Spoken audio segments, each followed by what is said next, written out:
Lamang pa rin tayo kina Elizabeth. Puro paninira lang naman ginagawa niya. But that's not enough. Sigurado akong may mga kasabwat yan. At aalamin ko kung sino-sino sila. Bea, can you stop stressing yourself out, please? Akin ang Pacifica, Martin. Yeah, it was. I mean, don't you think it's time for something new? Look, mag-expand ako ng business. Let's run it together.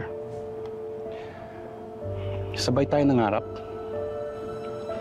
Sabay na natin ito pa rin.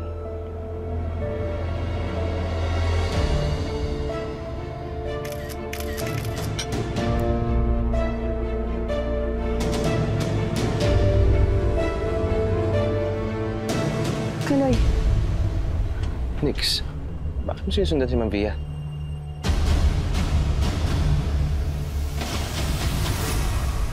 Ito yung hinihinging kapalit ni Miss Trina sa pag-blur niya sa mukha mo sa video.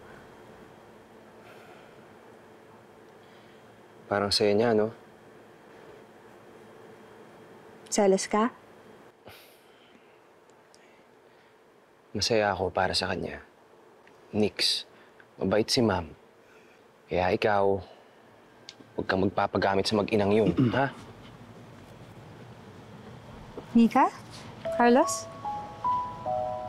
Ma'am, Anong ginagawa niyo dito? Nag-date lang po kami, Ma'am. opo, nag-date po kami. Kayo rin po ba? This is Martin, my... Friend, for now.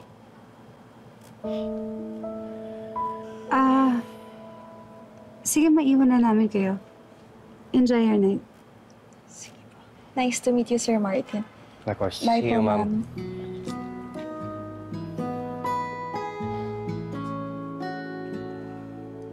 Kaloy?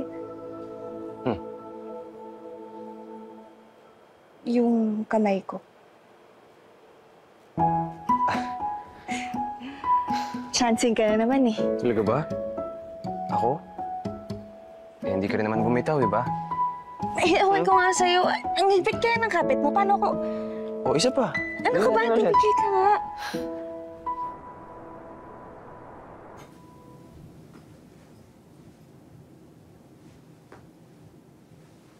Daddy, good morning.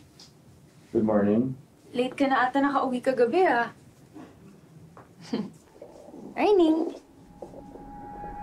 Ano nangyari dyan? Bakit ka may pasa? Huwag ka na magtanong. Napaaway ka ba? Isang tanong pa at bibigyan din kita ng ganito. Aalis ka ba ngayong araw?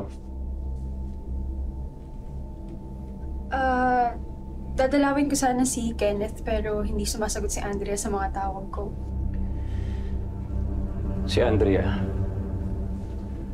May mga kaibigan ba siyang mga lalaki? Wala, Daddy. Puro lang kami mga babae tapos isang Becky kapag pupunta ako doon.